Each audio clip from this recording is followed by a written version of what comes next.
Book Beats Production.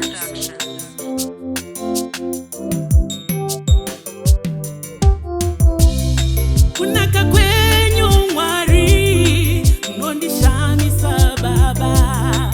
Kunaka kwenyu mwari wangu unondishamisa baba. Kunaka kwenyu mwari wangu unondishamisa baba. Kunaka kwenyu mwari wangu unondishamisa baba.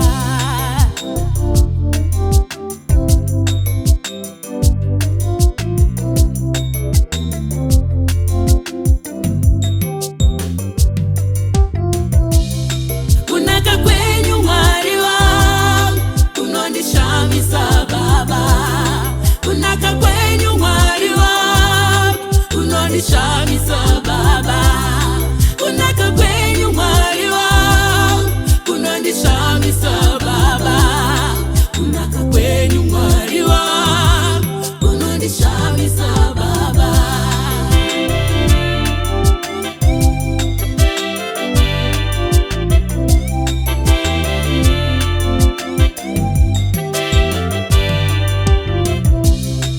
Makasarura masuo ndikakomborerwa.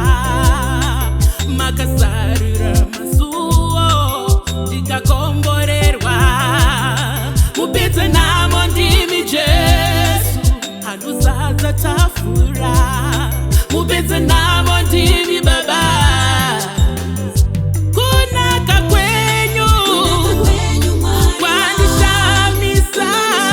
Kunaka kwenyu kwandishamisa. Kwandishamisa Baba. Yeah, yeah. Kwandishamisa Jesu. Yeah, yeah.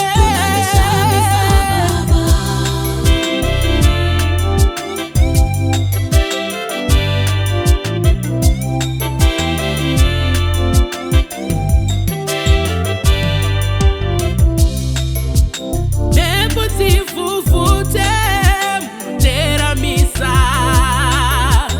Nepo tivuvute munoteramisa.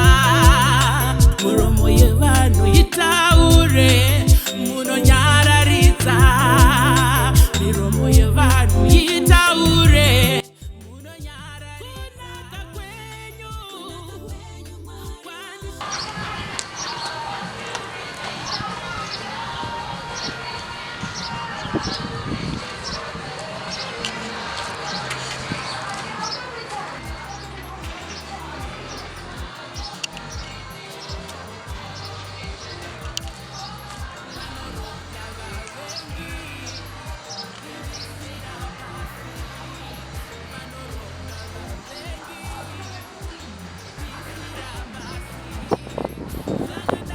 Ishe wangu munondipumbamira. Zvakadaro Ishe wangu munondipumbamira. Kunaka kwenyu mwari wangu kunondishamisa Baba. Kunaka kwenyu mwari wangu kunondishamisa. Kunaka kwenyu kwandishamisa. Kunaka kwenyu kwandishamisa.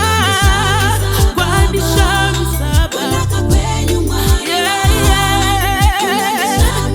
Kwandishamisa Jesu. Yeah, yeah.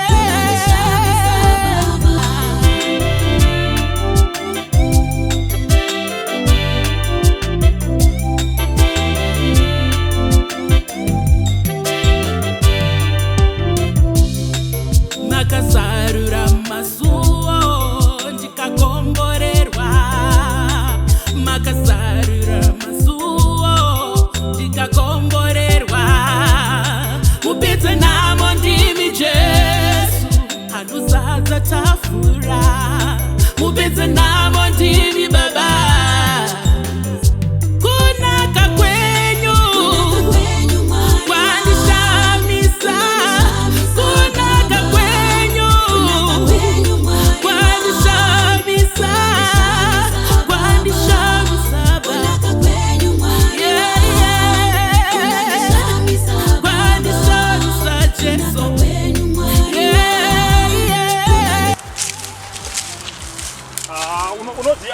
shamarika. Unoziya shamarika. Unoziya tsunga kai wewe kai.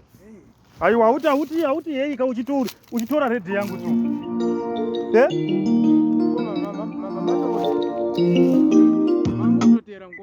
Uchitora red yangu.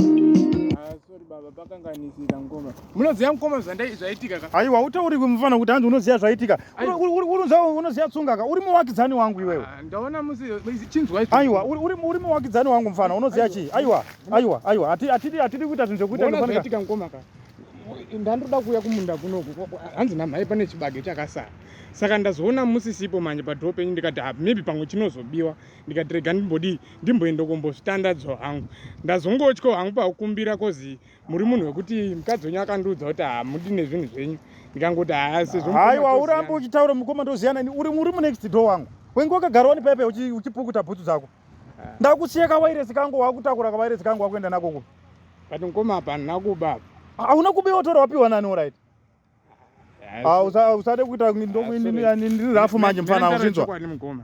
Ndanzwa mukadzi anga ari kurirawo ndogara ndichiteerera music yake. But kundikumbire manje zvazvisiri kuita ndikati rega ndingotora hangu ndozodzoka ndichingotaurira noonemi saka ndazongotorawo munzira isiyo. But mukadzi wamururidza uyu baba ndoanda. Asi kana muri mhenyu makaimba. Aiwa uti kana ndiri ndakaimba zviri simple.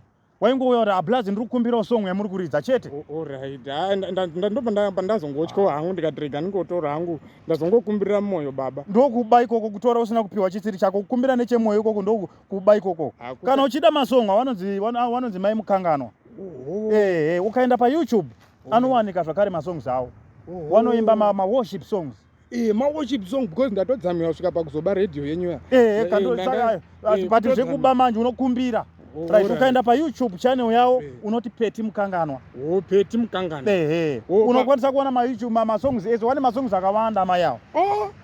Sure baba. Kote zvokuti mfana unondibira inini kundibira muwakidzani wangu. Papotseka baba. Wonzwa vanhu vakiti hanzi kusungisa muwakidzani wangu da undishoresa nenyika.